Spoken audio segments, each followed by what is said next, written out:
right hand that time from Haglar. And again, blood to the nose. 2 more right hands. What's happening? Haglar's throwing his punches in combination. Sibson's relying on pretty much one punch, and that's the mistake he's making. Inside, Haglar puts his punches together, and Sibson, he works either the left hand or the right hand. He needs to put both hands together.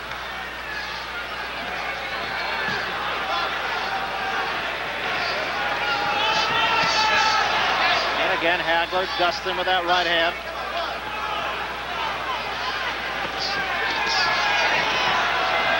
A little short on that left hook by Sibson.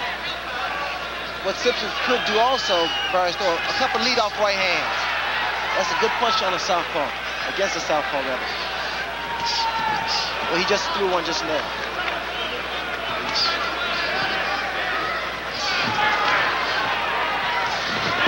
And again, that snapping right-hand jab by Marvin Haglar.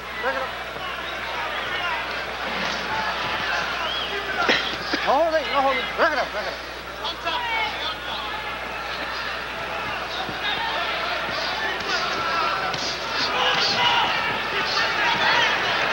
Jab by Sibson.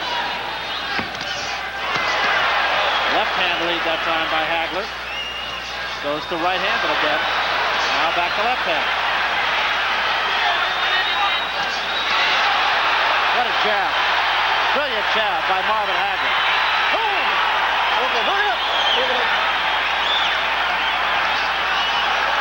And Sibson gets inside and starts banging away with the champion. Sibson now cut alongside the eye. And that one is pretty nasty. Now you'll see Marvin Haglar work on him. With that same right jab. Above the left eye of Tony Sibson. That one could be very troublesome. Well, you see now, Sibson's really become even more aggressive because there's a sign of desperation in his eyes.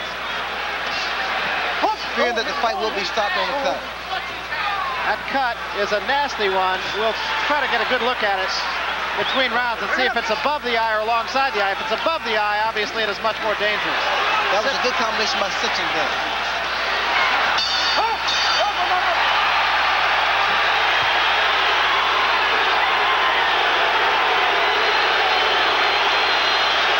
Well, Sibson had reportedly never been cut in a fight before. Marvin Haglar cuts practically every fighter that he goes against. There you see that damaging right jab. 2 strong right jabs. Jabs that just snap Sibson's head back. A third one. Here you're going to get a view of the distance and how Haglar measures his man, steps in, and plants his lead foot with his right jab right behind it. You're seeing a masterful exhibition, really, of hitting the other guy and not letting the other guy hit you. Really is a boxing lesson. The cut looks to be alongside the left eye. It doesn't look at this moment to threaten the end of the fight. The eye is very swollen in addition to being cut. Almost certainly will close before too long. Marvin Haglar goes right for it. What a boxing exhibition you're seeing from the champion tonight. Haglar, to me, Ray, just seems to be getting better with every fight. Oh, yes, he's more experienced, and, I mean, he is a ring generalship. He has all of that. He knows the ring. He knows how to use it. He knows how to use his hands, the body, the head. He's an all-around fighter. It's only now that he's really starting to be recognized for being the fighter that he is. As a matter of fact, back in 1973, Joe Frazier said to him, "You got 3 strikes against you. You're a southpaw, you're black, and you're good." And there is a booming left hand behind a right hand by Marvin Haglar. Well, those 3 strikes seem to be turned into a home run right now. Well, those 3 strikes have become motivating factors for Haglar because, again, he's a very proud champion, and to try to take his title away from him is like trying to take a little puppy from a dog. Another good jolting left hand, and now there is blood apparently from the bridge of the nose right up alongside that left eye. The left eye of Sibson started to give him a lot of trouble because the blood now is starting to soak into his eyes and blur his vision. Carlos Padilla takes a good look at that. There is a cut along seems to be right at the bridge of the nose, and combinations of punches by Haglar. Sibson fights back. Haglar tags him with a right, and another right behind an uppercut. Haglar right back on his man now, sensing that he has him hurt. And down goes Tony Sibson.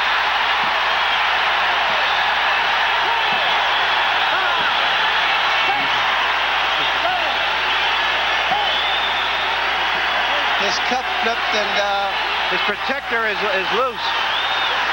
And Carlos Padilla should step in here and try to fix the equipment. Sibson right on Marvin Haglar once again. Still plenty of time left in this round. Haglar trying to finish it off right here. A jolting right hand, a looping right hand by Haglar. And another. Sibson stands toe-to-toe. He's down, and this should be it. Padilla sends him to the neutral corner. Sibson is on his feet. And that's all. That is all.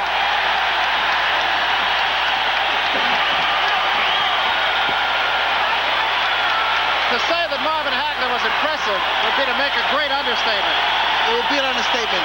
Marvelous Marvin Haglar, he showed so much of boxing techniques that I'm quite sure those that the opponents that are looking at him now are a bit intimidated. Tony Sibson was dead game, no question about that. Did everything he could. Well, Tony Sibson deserves a lot of credit. I mean, he fought like the heart of a lion, but it was just too little for Haglar. Haglar just had too much artillery for him. 2 minutes and 40 seconds of the 6th round. Not yet official, but it's really a moot point at this juncture. Marvin Haglar on the arms of the Petronelli brothers. And here's another look at it, Ray. This is the first knockdown. Well, Haglar here, he's on the attack, and Sibson still a little dazed from that early barrage of punches. And fatigue and the attack, the accumulation of punches that he received from Marvin Haglar. And that put Tony Sibson on the seat of his pants. Here's a shot from great camera angle up above, and it just gives you a good idea of just how on balance Marvin Haglar is. Well, here you can appreciate the punching power of Marvin Haglar as he attempts, he connects with that left hook to the top of the head of Tony Sibson. And you saw him get that left foot back before he threw the punch just to get the leverage into it. Very good balance. Haglar keeps his balance and always very good leverage behind his punches. So Marvin Haglar retains his championship, and I think it's safe to say we've done 4 or 5 of Marvin Haglar's fights here on HBO, and I think it's a fair statement to make that Tony Sibson might have been the toughest customer in there with Marvin Haglar. And see, that's the reason why guys, boxpres knock the opponents that Haglar fight. Haglar defeats everyone, all the top contenders, and these guys deserve shots. Let's take a look now at the second and what turned out to be the last knockdown. And again, it was an accumulation of punches, Ray. Well, Haglar wore down Sibson with a barrage of punches to the body, to the head. That overhand right there dazed Sibson. You see him, he's just there, a stationary target. Haglar takes advantage of it, so Sibson goes down once again. You know, I'm just continually amazed as we look at that angle from up top. Look at the leverage, the right hand to the top, the back of the head. Started to say I'm continually amazed at how few punches Marvin Haglar misses. Well, he doubled up on the right hand, Barry. He was coming back with a third right hand. Sibson was already down. Once again, that overhand right land. Sibson knees buckle. He's ready to go at any time, and Haglar takes advantage of it. A little bit of chaos going on in the ring as a well-wisher gets a little bit over-exuberant. Haglar, meanwhile, remaining very calm, unmarked. Gets a hug. He is just all business. He never underestimates an opponent. Takes things very seriously. Says, and I think it's safe to say he's right, that he's a much better fighter since he's become the champion of the world. He showed it once again tonight. You just can't take anything away from Marvin Haglar. You can't. All you can do is appreciate and give this man more credit than they have been giving him, because he's displaying not only sportsmanship, because he walked over and shook the hand of the beaten fighter, and he also displayed his talent. Well, fighting before the hometown fans once again, it is a fight that, as we mentioned, was sold out within 24 hours of the announcement that the fight would be here. Right now, the champion, Marvin Haglar, is with Larry Merchant. Larry, you got it. Went in against a British fighter who had a reputation as a good puncher, a better puncher than you. Well, I tried to move away from his left hook. I realized that was his big punch. You know, I've been in there with some of the great fighters, you know. And right now, I'm starting to believe I am the greatest middleweight of all time. I wanted to bring this recognition to the middleweight. Now I have to start giving myself credit, because I beat a hell of a fighter here today.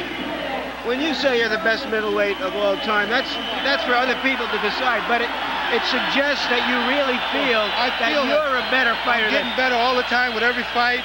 And, you know, when I'm finished with this game, that's the way I want to go down in history. All right, we're going to take a look at the knockdown on the fight here momentarily. But, Marvin, the thing that I noticed here, let's take a look from above, and you describe the action for us. Well, he's very dangerous with his head. You know, I don't know how many times the referee warned him, but I was shooting right-handed. I think I was switching a lot in there. It really was confusing him. And my right hand was so effective, I just pounded him down to the ground.